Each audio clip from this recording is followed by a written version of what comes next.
지정할 때하고는 좀 많이 다르죠. 등기는 굉장히 양도 많고요. 좀 깊이 들어갑니다. 근데 이런 것들이 다 또 시험에 나오기 때문에 우리가 이제 준비를 계속 하다 보면 또 이해가 됩니다. 자, 그러면은 신청 절차와 관련돼서 큰 세 가지 테마 했죠. 신청주의다. 그다음에 등기 명의 되신 사람만이 신청할 수 있다. 그럼 구체적으로 누가 신청하느냐?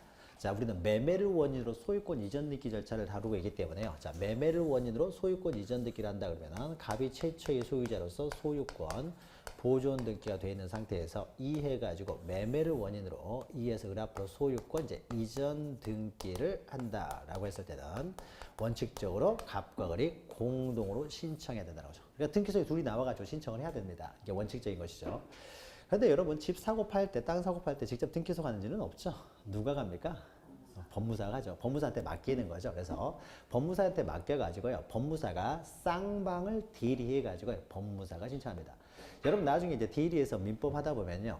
원래 쌍방 대리는 금지가 되지만은 단순한 채무이행은 쌍방 대리가 가능해요. 그래서 법무사가 쌍방을 대리해서 신청하는 게 일반적이죠. 자, 그럼 이때요. 이제 원칙은 이제 그 법무사를 통해서 하는 것이 일반적이긴 하지만은 이건 대리인을 통해서 하는 것이고 원칙은 이제 갑과 을이 공동으로 신청을 한다는 거죠. 공동 신청.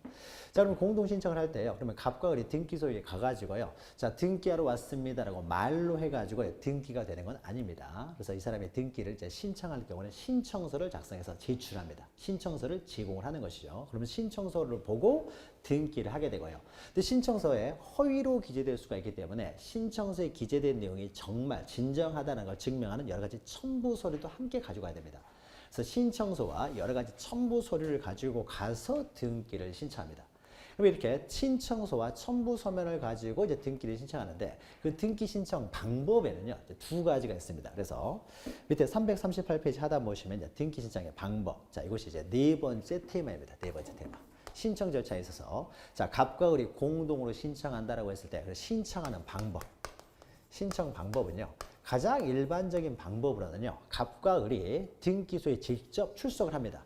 신청서를 작성하고 첨부 서면들을 다 가지고 와서 직접 등기소에 출석을 한 다음에요. 제출하는 방법이 있어요. 자, 이것을 직접 방문해 가지고 출석해서 제출해서 신청을 하기 때문에 이것을 방문 신청이라고 합니다. 방문 신청.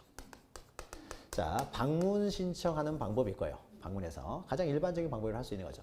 근데 지금은요, 등기가 다 전산화가 돼가지고 직접 등기소에 출석, 방문할 필요 없어요. 집에서 인터넷을 통해서 인터넷을 통해서 자기가 제출할 서류, 즉 신청서를 이제 첨부 서면을요 전부 다 첨부해 가지고 바로 송신해 버립니다. 안방에서 그냥 바로 보내버리는 거죠. 그러니까 인터넷 등기소 들어가 가지고 바로 보내버려요. 송신하는 거죠. 송신. 직접 제출하는 것이 아니라 인터넷을 통해서요 내가 제출해야 될 서류들을 바로 보내버린다는 거죠. 송신을 해버립니다. 자, 이런 식으로 등기를 신청할 수 있는데 이것은 인터넷을 통해서 이루어지기 때문에 전자신청이라고 합니다. 전자신청.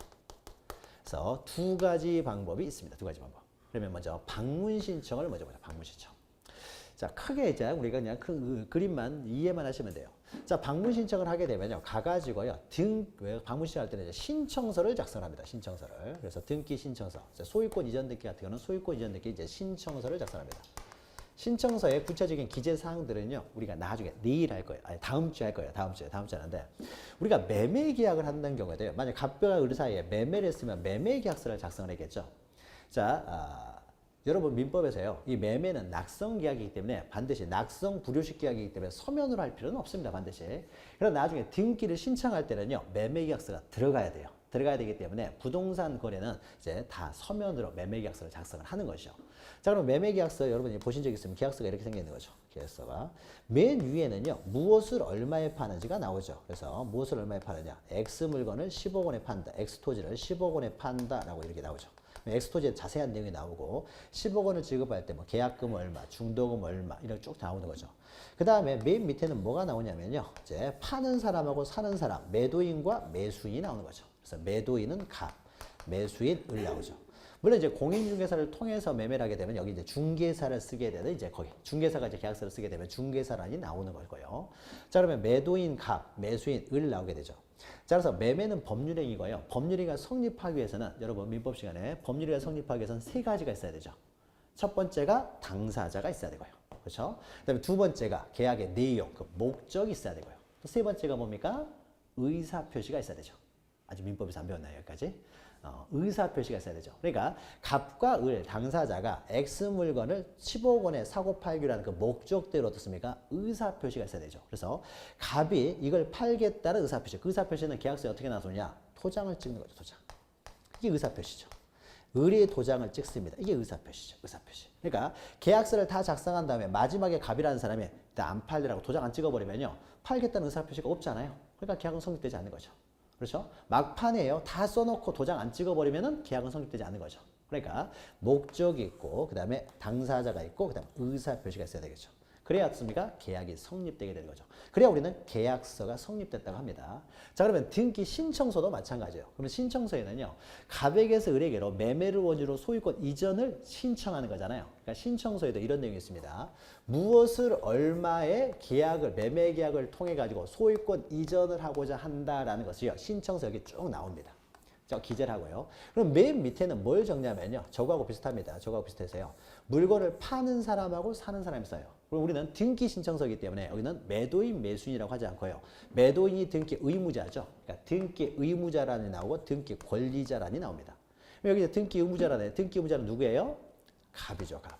갑이 있고 등기 권리자라는 을이 되겠죠, 을. 그 다음에 마지막으로 이제 신청 행위가 있어야 되겠죠. 그러니까 공법상 신청하는 의사가 나와야 되겠죠. 이름만 썼다고 해서 신청서가 되는 건 아니고요, 여기 도장도 찍어야 되겠죠. 그래서 갑이 이렇게 이런 내용으로 신청을 하겠습니다라는 의사가 나와야 되는 거죠. 그래서 갑 도장을 찍게 되고요, 여기는 을 도장을 찍게 됩니다. 자, 이렇게 해서 신청서를 제출하는 거예요. 근데 문제는 이럴 수가 있는 거죠. 항상 이제 등기의 진정성이 중요한 거죠. 그럼 만약에 원래 갑의 물건인데요, 저 소유권 보존 등기가 갑으로 되어 있으니까 갑의 물건이에요. 그런데 만약에 갑이 아닌 병이라는 사람이요, 을과 짜고요, 마치 자기가 갑인 것처럼 속여가지고 어떻습니까? 갑 이름, 주소, 주민번호 뭐 구할 수 있는 거잖아요. 주소, 주민번호 다 한 다음에요, 갑 도장 그냥 막 찍어버려가지고요, 도장 파가지고 찍어버려가지고 어떻습니까? 이 신청서에 의해서 등기가 돼버리면 어떻습니까? 그러면 을은 소유권을 취득해요, 못해요? 소유권 취득하지 못하는 거죠. 갑은 판 적이 없잖아요. 그렇죠? 매매를 한 적이 없어요, 갑은 을한테. 그렇죠? 갑은 소유권을 넘겨준 적이 없죠. 이 등기는 누구랑 누구랑 한 거예요? 을하고 병하고 한 거잖아요. 그러니까 어떻습니까? 이거는 잘못된 등기죠. 무효인 등기가 되는 거죠. 무효인 등기가 되니까요, 이 등기를 믿고 거래한 사람은 다 소유권 취득하지 못하게 되는 거죠. 자, 그러니까 만약에 이때 갑과 을이라는 사람이 공동 신청에 의해야 되는데, 갑이 아닌 사람이 만약에 갑인 것처럼 해가지고 신청서 작성해서 제출해버리면은 이런 등기는 해서는 안 되겠죠. 하면 큰일 나는 거죠. 그러면 거래안지 다 깨져버리기 때문에. 그러니까 정말로 갑이라는 사람이 어떻습니까? 갑이 도장을 찍어야 등기 신청, 갑의 등기 신청 의사가 인정되는 거잖아요. 자, 이런 걸 또 확보하기 위해서요, 그러니까 등기 진정성 보장을 위해서 계속 이렇게 나옵니다. 이런 것들이 등기 부실 등기가 되지 않도록 하기 위해서 공동으로 신청하도록 했지만은 갑 아닌 사람이 와가지고 갑인 것처럼 공동 신청해 버리면 또 문제가 생기는 거죠. 자, 따라서요, 등기 신청서에는요, 이 신청서 쓸 때는 이 도장을 아무 도장으로 찍었을 때는요, 이것을 인정을 해주지 않고요, 어떤 도장을 찍도록 하느냐? 인감 도장을 찍도록 합니다. 인감 도장은 어떻습니까? 동사무소에 인감이 신고돼 있죠. 신고되어 있는 거죠. 바로 그 인감 도장을 찍었다라는 건 뭐예요? 인감 도장은 갑만이 가지고 있는 거잖아요. 그렇죠? 갑만이 가지고 있죠. 그래서 인감 도장이 찍혀 있으면요, 이건 갑이 찍은 거죠. 찍었다고 볼 수 있죠. 병이라는 사람이 갑 이름 쓰고 막도장 파가지고 갑 막도장 파가지고 찍은 건 절대 아니잖아요. 갑이 찍은 것이죠. 그러니까 이 사람이 정말로 팔려는, 그래서 소유권 이전 등기를 하려는 신청서가 진정한 신청서가 되도록 등기 진정성 확보를 위해서요, 갑이 이 도장을 찍을 때는요, 인감 도장을 찍도록 합니다. 그래서 인감 도장을 찍어서 나왔어요. 근데 도장이 찍혀져 있는데, 그러면은 신청서에 도장만 있으면은 이것이 인감 도장인지 아닌지를 어떻게 합니까? 그렇죠? 그러니까 어떻게 됩니까? 신청서에 인감 도장을 찍었을 때는 이게 인감 도장이 맞다라는 어떻습니까? 인감 증명서를 어떻습니까? 첨부해서 가져가야 되는 거죠. 첨부해서. 이것을 이게 인감 도장이라는 걸 증명하기 위해서 어떻습니까? 신청서에 써져 있는, 예, 신청서에 찍혀 있는 이 도장이 인감 도장이라는 걸 증명하기 위해서요, 따로 첨부 서면으로 어떻습니까? 인감 증명서를 가지고 가는 거죠. 그래서 인감 도장이 찍혀져 있고 인감 증명서까지 첨부되어 있으면은 이건 어떻게 됩니까? 이 정도 되면은 갑이 직접 찍은 거라고 할 수가 있잖아요. 그렇죠? 그러니까 이런 등기의 진정성, 정말 갑이 신청한 거 맞느냐라는 것을 다시 한번 또 확인을 통해서 등기의 진정성 확보를 하기 위해서 신청서에는 인감 도장을 찍고요, 인감 도장이라는 걸 증명하기 위해서 인감 증명서를 첨부하도록 하고 있습니다. 그럼 이때요. 을은 그러면은 을도 인감도장을 찍어야 되느냐? 을까지는 인감도장을 꼭 찍을 필요는 없습니다. 이 사람은 소유권 취득하는 사람이죠. 여기서 정말로 중요한 건 정말 갑이 넘기려고 해야 되냐. 이 사람은 등기를 통해서 소유권을 취득을 하는 사람이죠. 그러니까 여기서 진짜로 알아야 될 정말로 갑이 신청한 건 맞느냐. 이게 중요한 거잖아요. 이게. 그래서 갑만 인감도장을 찍고 인감증명서, 즉 매도인의 인감증명과 인감도장하고 인감증명서만 있으면 됩니다. 그런데 현실에 있어서는 어떻습니까? 우리가 물건 사다 판다 보면요. 매수인도 인감도장 가져오라고 하는 거죠. 인감증명서 가져오라고 하는 거죠. 매수인이 이럴 일은 없지만 나중에 어떻습니까? 의뢰한 사람이 내가 안 샀다라고 할 수도 있잖아요. 자, 그러면 이거는 내 도장이 아니다. 내가 찍은 거 아니다. 이렇게 할 수도 있잖아요. 자, 이럴 때를 대비해서 을도 일반적으로는요. 인감도장을 찍도록 하고 인감증명서를 가져오도록 합니다. 인감도장을 찍고 인감증명서 가져왔으면 어떻습니까? 그러면 이 사람이요. 이건 내 도장 아니라고 말할 수가 없잖아요. 인감증명서는 본인이 와야 또 발급이 되는 거니까요. 그러니까 이게 내가 찍은 거 아닙니다. 이렇게 할 수가 없는 거죠. 그러니까 이런 것들을 증명하기 위해서 나중에 소송이 붙었을 때 증명하기 위해서 보통 일반적으로 매수인도 인감도장, 인감증명서 가져오려고 하지만은 법적으로는 이 등기 의무자의 의사가 중요하기 때문에 정말로 판 거 맞느냐, 팔려고 했느냐 의사가 중요하기 때문에 법적으로는 이 등기 의무자죠. 등기 의무자, 소유자의 인감도장과 인감증명서만 가져와도 상관없어요. 그러니까 적어도 그 등기 의무자의 인감도장, 인감증명서가 들어와야 된다는 거죠. 방문신청은. 자, 그러면 전자신청을 할 때는 어떻게 하느냐? 전자신청은요. 전자신청 어떻습니까? 신청서를 어떻게 사용합니까? 인터넷 등기소 들어가가지고요. 신청서를 이제 어떻습니까? 신청서를 이제 띄워야 되겠죠? 띄운 다음에 어떻습니까? 그 위에다 이제 기재를 하게 되겠죠. 이런 것들. 쭉 기재를 합니다. 그래서 등기 의무자라는 기재하고 등기 권리자라는 기재를 합니다. 다 기재한 다음에 어디다 도장을 찍어야 돼요? 모니터에다 도장을 찍을 수도 없잖아요. 자, 그렇죠. 그러니까 전자신청을 할 때는 인터넷으로 신청을 하기 때문에 도장을 찍을 수가 없잖아요. 도장을 찍을 수가 없기 때문에 전자신청을 하는 경우에는요. 도장이라는 게 존재할 수 없어요. 그러니까 인감을 찍는다는 것도 존재할 수가 없고요. 그렇죠? 그러니까 인감을 찍지 않았기 때문에 무슨 인감증명이라는 것도 존재할 수가 없는 거죠. 인감증명서를 첨부할 필요도 없는 거죠. 그럼 전자신청을 할 때는 정말로 갑이 신청한 거 맞느냐를 어떻게 이제 우리가 구별할 수 있느냐 하면요. 우리가 인감은 어떻습니까? 하나의 서명이라 자기만이 할 수 있는 서명하고 비슷한 거죠. 그래서 우리가 전자신청을 할 때는요. 도장을 찍는 거 대신에 어떻습니까? 이거 대신에 전자서명을 하는 거죠. 전자적인 방법으로 서명을 합니다. 그러니까 도장 찍는 거 대신에 전자적인 방법으로 서명을 하는 거죠. 이 전자서명이 뭐냐면요. 이걸 다른 말로 하면 우리가 쉽게 하는 것이 나만이 알고 있는 공인인증서 비밀번호가 있죠. 전자신청을 하려면요. 공인증서가 있어야 돼요. 공인증서에는 숫자, 그 다음에 알파벳, 특수부 해가지고 열 몇 자리 해가지고 나만이 알고 있는 공인인증서 비밀번호가 있는 거죠. 그 공인인증서 비밀번호를 내가 집어넣었다는 건 뭐겠어요? 그 사람이 한 거 맞죠. 그렇죠? 이게 전자적인 방법으로 서명하는 거죠. 오히려 인감보다 이게 더 정확할 수도 있는 거죠. 그렇죠? 인감은 위조될 수 있잖아요. 또 인감도. 전자서명은 특수문자까지 사용해서 16자리를 만들었는데 이걸 어떻게 찾아낼 거예요? 그렇죠? 그 사람만이 할 수 있는 전자서명을 하게 합니다. 이것이 바로 공인인증서 비밀번호를 적게 하는 거죠. 이게 공인인증서 비밀번호.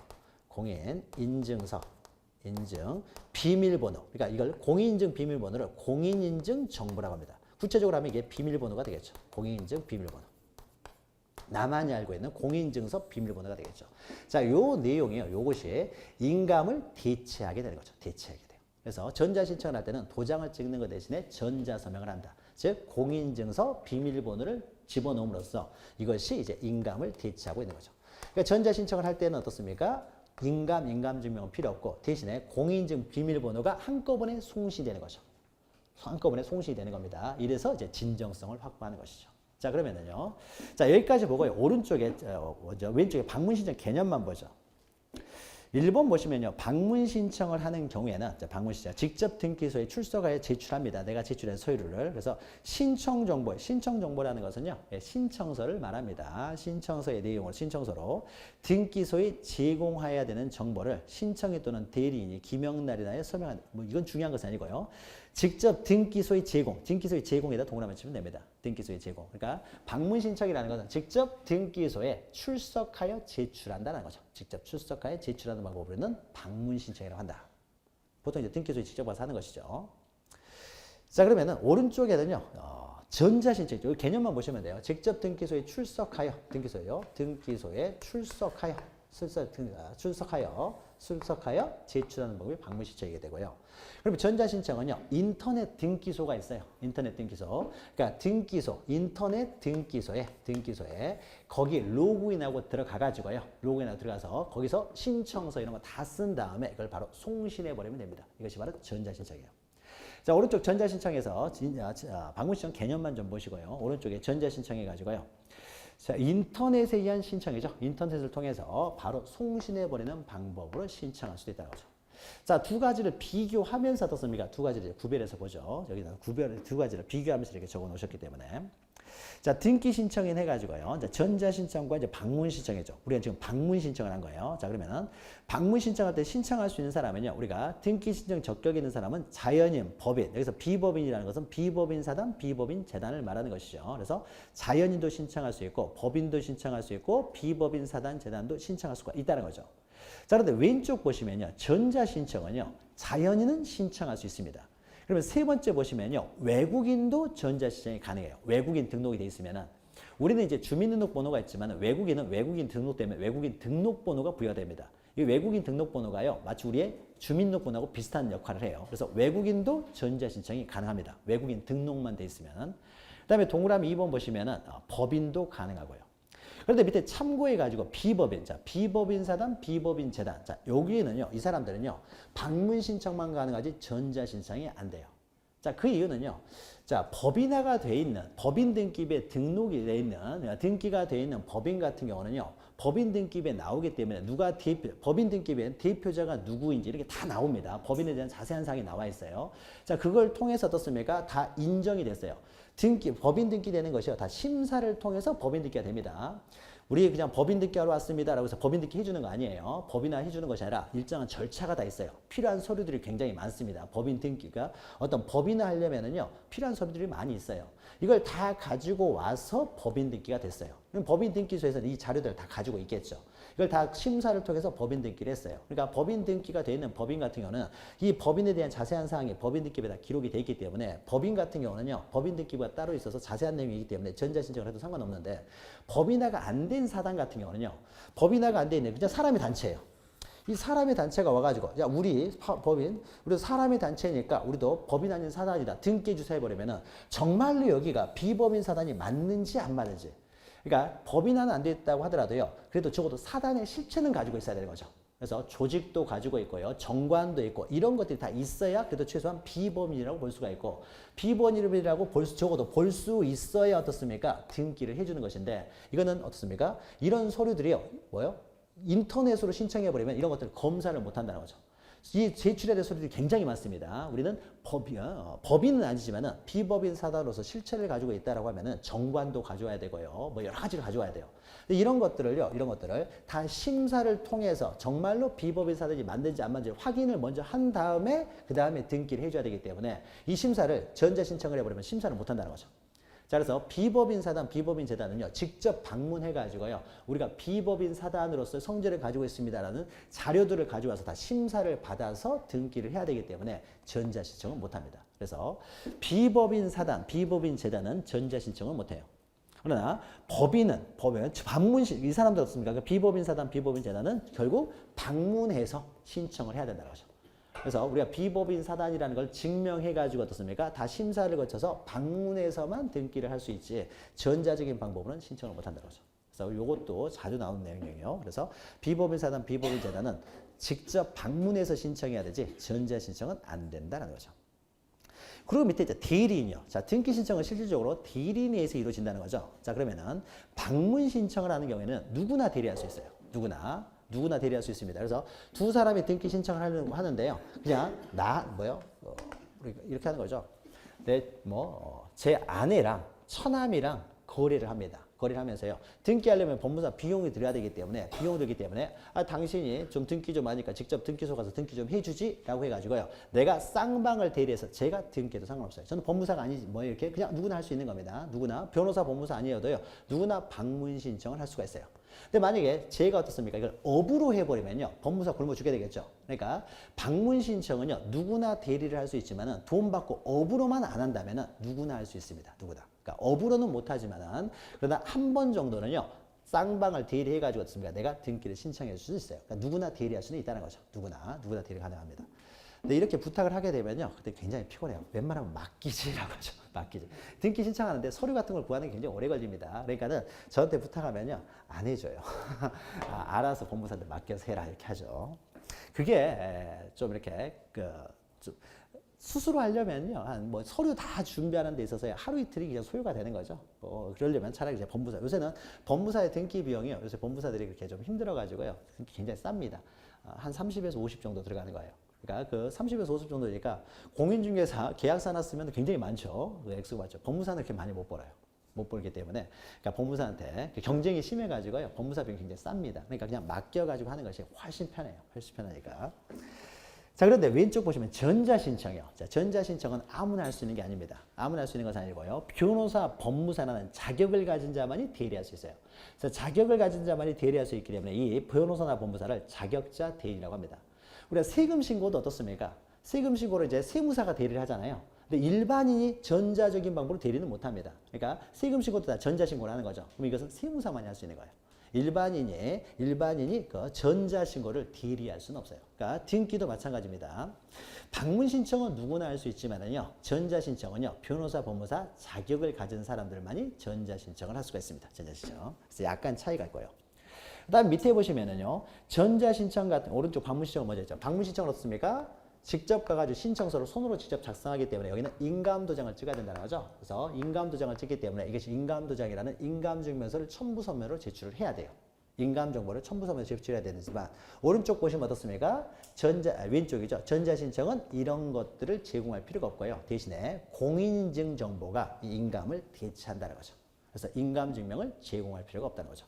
왼쪽에는 자, 인감과 관련해서 전자신청은 첨부하지 않고요. 첨부하지 않고 대신에 어떻습니까? 옆에 쓰면 되겠죠. 공인인증 정보라고 쓰면 되겠죠. 공인인증 정보, 즉 전자서명이 인감을 대체하기 때문에 따로 인감증명을 제공할 필요는 없고, 다만 이제 방문 신청의 경우에는 이제 인감도장을 찍어야 된다는 거죠. 그래서 인감증명을 제공한다는 겁니다. 그래서 신청하는 방법에서 약간 차이가 있어요. 약간 차이가 있습니다. 자, 그래서 방문 신청, 전자 신청 이렇게 간단하게 비교해서 보면서 이제 우리가 특징들 좀 살펴봤고요. 자, 인감증명은요, 인감증명서는 그러면은 모든 등기 신청에 있어서 다 등기부자 인감도장을 찍어야 되냐? 그것은 아닙니다. 일정한 등기만 인감도장을 찍도록 하고 있어요. 그래서 그 자세한 내용은 몇 페이지에 있냐면요, 346페이지가 있으니까 346페이지를 한번 펴보시죠. 자, 346페이지 보시면요, 거기에 10에서 인감증명이라는 게 있죠. 인감증명. 나온 김에 여기까지 잠깐 설명을 드리죠. 연결되는 것이니까요. 자, 그러면 인감도장은 아무 때나 다 모든 등기 신청서에 다 적는 건 아니고 일정한 등기 신청서에만 인감을 찍습니다. 그리고 인감을 찍었을 때는 이제 인감이라는 증명인 인감증명서를 제공하는 거죠. 그래서 밑에 보시면 인감증명에서요, 위에 보시면은 방문 신청이 있고 밑에 전자 신청이 있죠. 그래서 밑에 전자 신청부터 보시면, 전자 신청부터 보시면요, 전자 신청의 경우에는 공인인증서 정보, 즉 이걸 공인인증 정보라고 했죠. 자, 이것을 제공하기 때문에 이것이 인감증명을 대체한다. 따라서 인감증명을 따로 제출하지 않는다라는 거죠. 그러면 인감증명을 제공하는 경우에는요, 방문 신청의 경우만 제공을 하는데, 자, 등기를 신청하는 경우 해가지고요, 등기 앞에다가 일정한 이렇게 합니다. 모든 등기에 다 인감증명이 필요한 건 아닙니다. 그래서 일정한 등기만 필요해요. 일정한 등기. 그래서 일정한 등기를 신청하는 경우에는 뭐 신청 정보는 신청서를 말합니다. 그래서 신청서라든지 또는 뭐 권리에 관한 위임을 했을 때 그 위임장. 자, 이런 경우에는 인감을 이제 날인한다는 거죠. 인감을. 일정한 사항을 기록하고 그 신청인이 기명 날인해야 되는데 그 날인이죠. 날인. 여기 도장은 이제 인감을 날인한다라는 거죠. 기명 날인 앞에다 그냥 인감이라고 쓰면 되겠죠. 인감을 날인해야 된다고. 인감 도장을 찍어야 되는 거죠. 자, 그러면 이때 그 날인한 인감이 진정한 것이라는 것은 오른쪽이죠. 오른쪽에 있는 겁니다. 이때 날인한 인감이 진정한 것이라는 걸 증명하기 위하여 이제 어떻습니까? 인감증명서가 따로 또 첨부돼서 들어가야 되는 거죠. 인감이라는 걸 증명하기 위해서. 그래서 인감증명서를 이제 첨부서면으로 제공을 하게 됩니다. 자, 그러면요, 동그라미 2번 유효기간은 넘어가시고요. 밑에 제출 여부에 동그라미 3번을 보죠.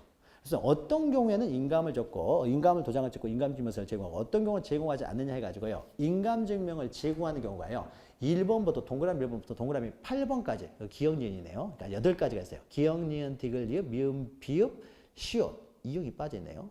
아무튼 원래 8가지가 있는데 여기서는 몇 가지만 생략을 하고 이제 7가지만 나와 있는데 7가지를요. 이런 경우에는 인감을 제공하고 인감 증명서를 제공해야 되는데 이것을 다 외울 필요는 없고요. 외울 필요 없고 1번만 기억하세요. 기억번 있는 것만 기억하세요. 기억번만 기억을 합니다.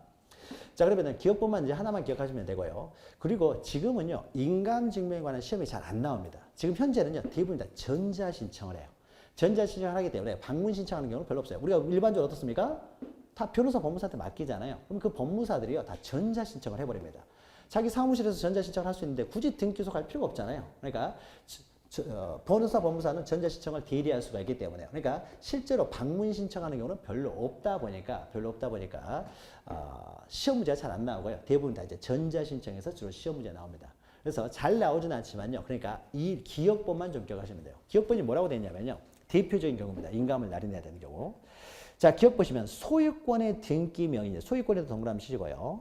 소유권의 등기 명의, 결국 등기부상 소유자를 말하는 거죠. 그 소유자가 등기 의무자로 등기를 신청하는 경우. 자, 등기 의무자 동그라미 치시고요. 그러니까 소유자가 등기 의무자로 등기를 신청하는 경우에 그 소유자, 그 등기 의무자의 인감증명을 제공하는 겁니다. 그러니까 잘 보죠. 그러니까 갑에게서 을로 넘어가면요. 누가 등기 의무자예요? 지금 현재는 등기가 갑으로 있는 거죠. 갑으로 있는 상태에서 지금 등기를 신청하고 있는 거잖아요. 이렇게 해달라고.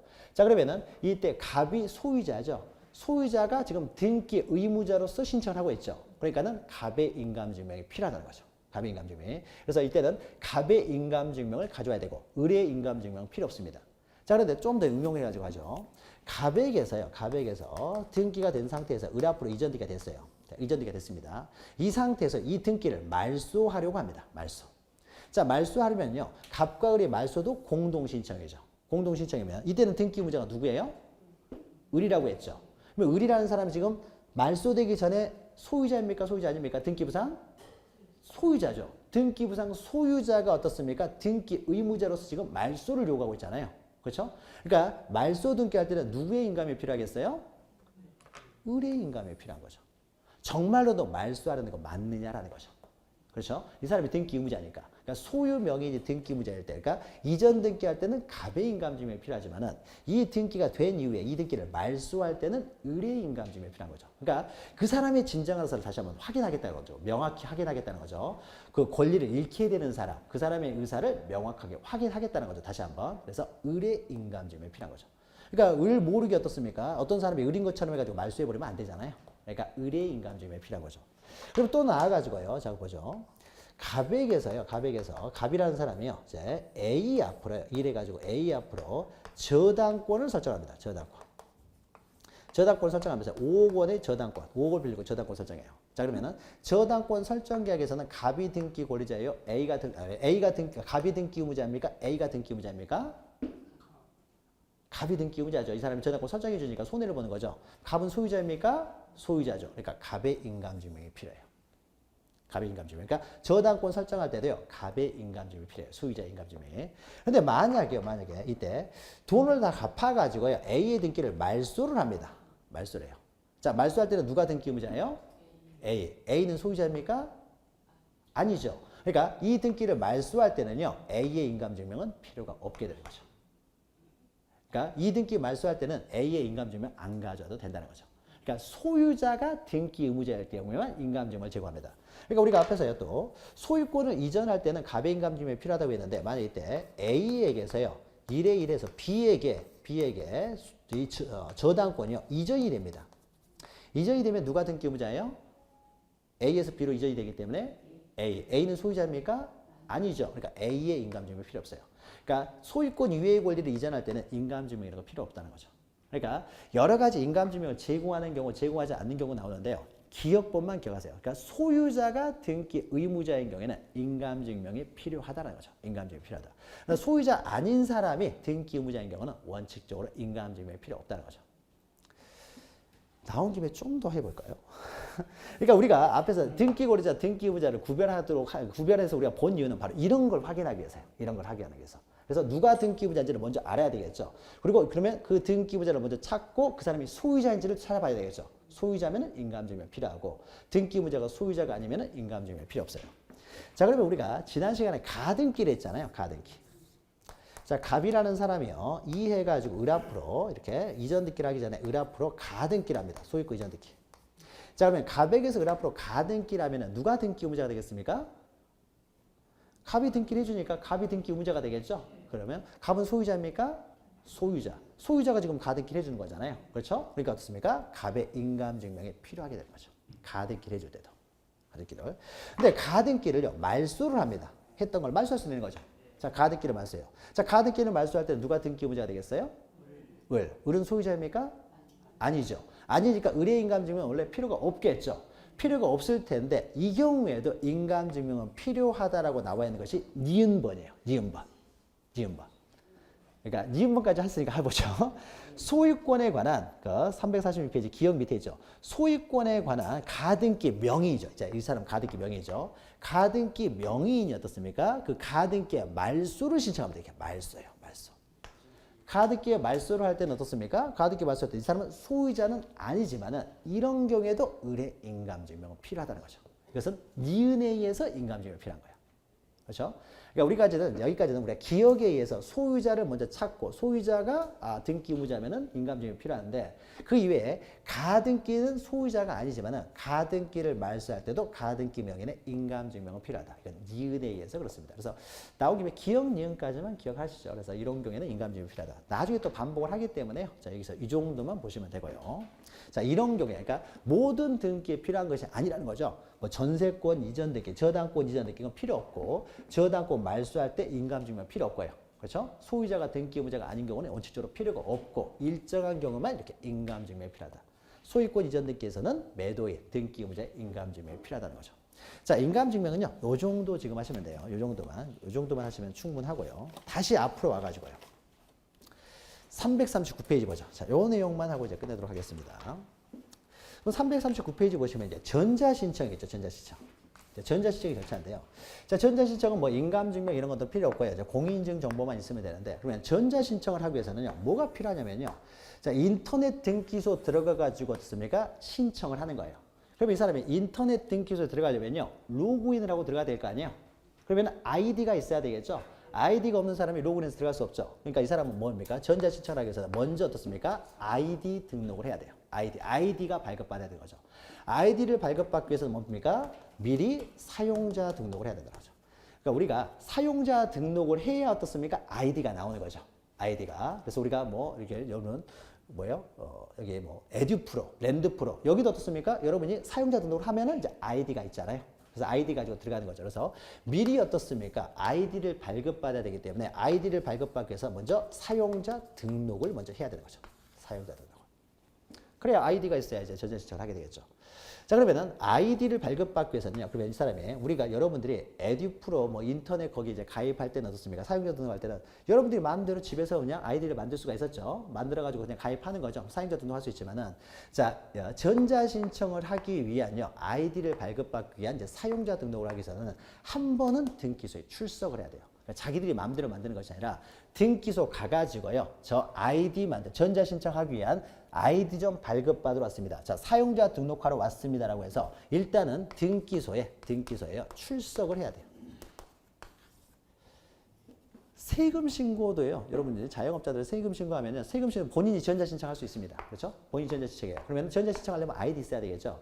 아이디는 누가 발급해 줍니까? 세무서에서 발급해 주는 거예요. 세무서에서. 그래서 먼저 가가지고 신청을 합니다. 세무서 가가지고. 자, 그래서 먼저 한번 출석을 해가지고 어떻습니까? 신청을 해야 돼요. 사용자 등록 신청을 해야 된다고 하죠. 한 번은요, 또 등기소는 가긴 해야 돼요. 집에서 인터넷을 통해서 신청을 할 수 있지만은 아이디를 발급받기 위해서 한 번은 어떻습니까? 등기소에 한 번은 가야 된다고 하죠. 그래서 출석을 해가지고 신청을 합니다. 자, 그러면 국가기관에 뭘 신청을 할 때는요, 구두로 되는 경우는 없죠. 다 신청서를 작성하는 거죠. 그래서 신청서를 작성합니다. 그래서 신청할 때는 이제 신청서를 작성합니다. 그러면 여기다 사용자 등록 신청서가 되겠죠. 그래서 이러이러해서 지금 사용자 등록을 신청합니다라고 쓰게 되면요. 뭘 마지막에 어떻습니까? 자기의 성명, 주소, 주민번호를 적겠죠. 보통 국가기관에 뭐 신청할 때는 다 이걸 적죠. 성명, 주소, 주민번호 적고요. 그 다음에 여기다 갑의 도장도 찍습니다. 도장도 찍어요. 자, 그럼 여기에 갑의 성명, 주소, 주민번호를 적었고요. 여기 도장을 찍었죠. 자, 그러면 이때 도장은요. 인감도장을 찍도록 합니다. 인감도장. 그러니까 인감은 있어야 돼요. 우리가 통장을 만들 때 어떻습니까? 통장이 어떻습니까? 도장을 일단 찍는 거죠. 일단 통장을 찍어가지고 통장을 만든 다음에 인터넷 뱅킹을 하든지 말든지 하는 거죠. 그러니까 한 번은 은행에 가야 되죠. 우리가 인터넷 뱅킹을 하기 위해서도요. 통장을 만들기 위해서 어떻게 한 번은 가야 돼요. 한 번은 은행에 가야 되는 거죠. 그렇죠? 우리가 마음대로 뭐 요새는 이제 카카오 뭐 이렇게 해가지고 통장도 마음대로 만들기도 하던데 이제 발전되면 그렇게 되겠죠. 은행 갈 필요도 없이. 그러나 지금도요. 은행에 한 번은 가야 되죠. 그럼 여기 인감도장을 찍습니다. 인감도장. 여기에 인감도장을 찍었으면요. 이 도장이 인감도장이라는 걸 증명하는 인감증명서를 또 가져야 되겠죠. 인감증명. 그러니까 항상 어떻습니까? 신청서에 뭘 적었으면은요. 신청서에 적은 내용이 정확하다는 걸 증명하는 서류들이 항상 첨부서면으로 들어가는 거죠. 우리 지적법 할 때도 있잖아요. 신청서 쓰면 항상 신청서에 나와 있는 것이 진정한 것을 증명하는 첨부서면들이 항상 함께 들어가야 된다는 거죠. 그래서 인감도장을 찍어야 되고요. 그러면 이게 인감도장이라는 인감증명서도 함께 가져가야 되는 거죠. 그 다음에 여기는 어떻습니까? 이 사람의 성명, 주소, 주민번호를 적었다는 거죠. 성명이라든지 이 사람의 주소라든지 주민번호를 적었겠죠. 항상 우리가 국가기관에 뭘 신청하면 세 개를 적게 되겠죠. 그럼 여기에 적어져 있는 성명, 주소, 주민번호가 또 허위가 아니다, 정확하다는 것을 증명하는 정보로서요. 공적인 기관에서 발급한 것으로서 성명, 주소, 주민번호가 모두 나와 있는 게 뭐가 있습니까? 주민등록등본이 되겠죠. 주민등록등본으로 가는 거죠. 주민등록등본. 주민등록등본을요, 우리가 주소증명정보 이렇게도 표현합니다. 그러니까 쉽게 말하면 주민등록등본을 가져가는 거죠. 그래서 어떻습니까? 비교해보고 정확하다라고 하면 그 사람한테 이제 아이디를 발급해 주겠죠. 자, 그래서 우리가 사용자 등록 신청을 하러 갈 때는요, 아이디 발급하러 등기소에 사용자 신청하러 갈 때는 뭘 들고 가야 돼요? 주민등록등본하고 인감증명서 두 개 들고 가서 신청서에 거기 가서 쓰면 되는 거죠. 신청서 거기 가서 쓰면 되는 거니까 이 두 가지를 들고 가서 어떻습니까? 이제 신청을 하면 된다고. 신청서를 써가지고 쓰면 된다는 거죠. 자, 그러면 어떻습니까? 이제 아이디를 발급해 주겠죠. 그럼 그 아이디 들고 와가지고 이제 집에서 어떻습니까? 인터넷을 통해서 이제 신청을 하면 된다는 거죠. 그리고 뭐 이거는 3년 동안 사용할 수 있기 때문에 그 이후에 이루어지는 등기도 어떻습니까? 이제 사용자 등록 아이디 있으니까요. 그 다음 등기도 그냥 그 다음부터는 이제 인터넷을 통해서 계속 집에서 하면 되겠죠. 집에서 다 신청하면 됩니다. 그리고 사용자 등록 기간은 이제 3년이기 때문에 3년이 만료되려고 하면요. 갱신하면 돼요. 갱신해가지고 계속 하면 되는 거죠. 자, 미리 사용자 등록만 보죠. 자, 1번 보시면은요. 전자신청을 할 때는 두 번째 주부터 보죠. 등기소에 직접 출석하여요. 한번 전자신청을 하기 위해서 한 번은 등기소에 가야 돼요. 그래서 미리 사용자 등록을 해야 된다는 거죠. 미리 사용자 등록. 그래서 아이디를 발급받아야 된다는 거죠. 그러면 사용자 등록은요. 전자신청을 하기 위한 사용자 등록은요. 자, 첫 번째 줄을 보죠. 그럼 사용자 등록을 하기 위해서는요. 그러니까 전자신청을 하기 위해서는 사용자 등록을 해야 되는데 그러면은 이때 자, 갑과 을이요. 전자신청을 하려고 합니다. 그러면 이제 두 사람이 다 사용자 등록이 돼 있어야 돼요. 그래야 전자신청을 합니다. 근데 만약에 이 사람들이 직접 자기들이 신청하는 것이 아니라 법무사한테 맡겼습니다. 법무사, 뭐 P라는 법무사한테 맡겼어요. 자, 그러면 이런 경우에 P라는 사람이요. 이 법무사가 전자신청을 하려고 해요. 전자신청을 하려면요. 이 사람은 사용자 등록이 돼 있어야 돼요. 그래야 이제 전자신청을 할 수 있는데 그럼 이때 법무사가 전자신청을 할 때도 그러면 이 사람들도 그러면은 사용자 등록이 돼 있어야 되느냐? 그럴 필요는 없습니다. 우리들은 사용자 등록 된 사람 거의 없어요. 그렇죠? 그래도 없습니까? 법무사한테 맡기면 법무사가 다 사용자 등록이 돼 있기 때문에 법무사가 알아서 다 전자신청을 할 수가 있어요. 우리는 사용자 등록을 할 필요가 없습니다. 그러니까 사용자 등록은요. 법무사가 돼 있든지 아니면은 법무사가 안 돼 있으면 우리 두 사람이 돼 있든지 둘 중에 한쪽만 어떻습니까? 사용자 등록이 돼 있으면 돼요. 그러니까 당사자들이 사용자 등록이 돼 있든지 아니면은 법무사라도 사용자 등록이 돼 있으면 되지 모두가 사용자 등록이 돼 있을 필요는 없어요. 만약에 모두 사용자 등록이 돼 있어야 된다면 전 국민이 다 사용자 등록이 돼 있어야 되겠죠.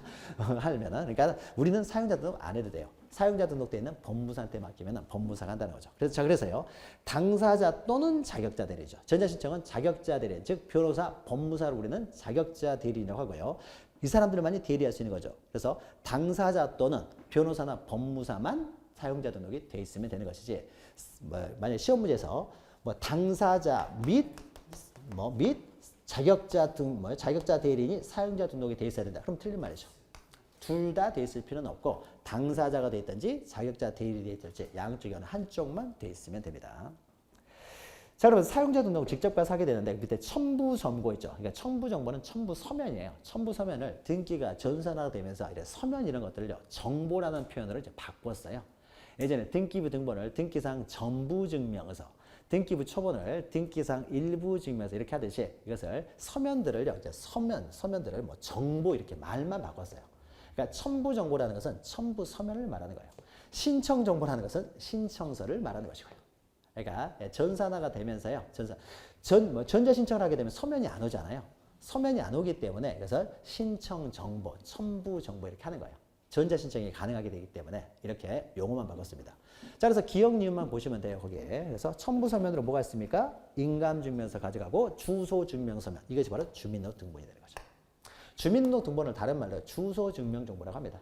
주소가 정확하게 나와 있기 때문에 사실 주민등록은요. 주소 등록하는 거잖아요. 주소. 그렇죠? 그러니까는 주민등록등본을 이제 증명정보라고 해요. 주소증명정보 그러면은 주민등록등본을 말한다라고 하는 거죠. 그래서 주민등록등본이라고 쓰시면 되는 거죠. 그래서 인감증명, 주소증명정보, 그러니까 주소증명서면 주민등록등본 이 두 가지를 들고 와서 전자신청을 할 수가 있다라는 거죠.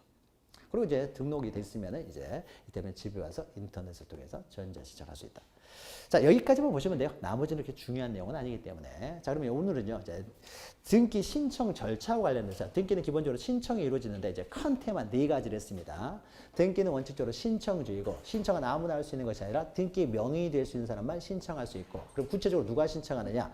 권리에 관한 등기라면 등기 권리자 등기무자가 공동으로 신청하고 이 사람이 신청하는 방법은 직접 등기소에 출석해서 신청하는 방법과 집에서 인터넷으로 전자 신청하는 방법이 있다는 거죠. 여기까지 했고요. 다음 시간에는 그러면 이 사람이 이제 방문 신청이나 전자 신청을 할 때 어떻습니까? 이 사람이 가서 신청서만 쓰는 것이 아니라 여러 가지 첨부 서면들을 다 들고 가야 돼요. 그럼 이때 신청서에 기재되는 사항은 어떤 것이고 여러 가지 들고 와야 될 첨부 서면들은 어떠한 것들이냐? 요것을 이제 그 다음 주에 이제 하게 됩니다. 그래서 넘기시면 이런 게 있죠. 등기 신청에 이제 필요한 여러 가지 정보라는 건 서면을 말하는 거죠. 서면. 그러니까 이런 것들을 다루게 됩니다. 자, 오늘 여기까지 하고요. 신청 절차 이제 반 정도가 넘어갔습니다. 자, 다음 주에 뵙겠습니다. 수고하셨습니다.